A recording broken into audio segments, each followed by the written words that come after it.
On February 29th of '08, I died, and they intubated me and put me on life support. Lynn prayed. She asked everyone who came to pray for a miracle. They told Lynn I had a 0% chance of living. And so Lynn prayed for a miracle. She had the core group of our church who were constantly at the hospital praying for a miracle because there was 0% chance that I would live. Yet I lived. That's miracle number one. Then the doctors were not hoping for a miracle. They knew that if I did live, and people don't normally live when they have what I had, but if I did live, I would be shut in, which means that nothing on my body works except my brain is totally fine and all I can do is blink. But no other part of my body can I control. And that would be a horrible existence. And so the doctors were not hoping I would live. Yet Lynn hoped I would live. She prayed for me to live. I lived.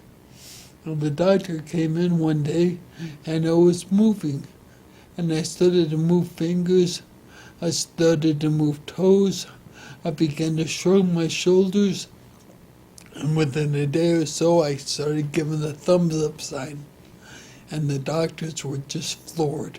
I remember that day that you did that because nurses were going to get other nurses and come look.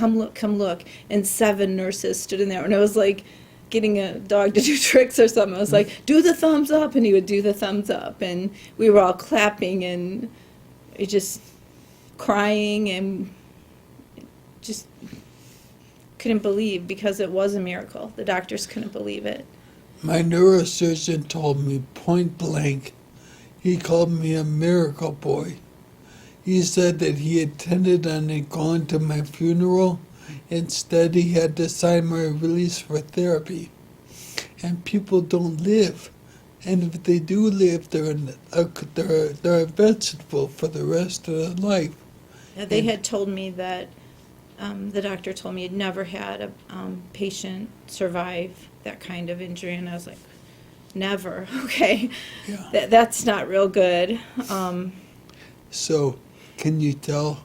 We think God is great. We have seen the glory of God in our life, and we are so thrilled. I have so many problems, so many things that need to be healed, but I couldn't be happier. The glory of God is showing in my life, and I can't help but to tell everyone I know about it.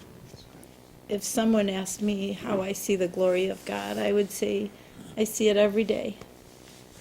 Every day when I look in his eyes, that's all the glory from God that I need.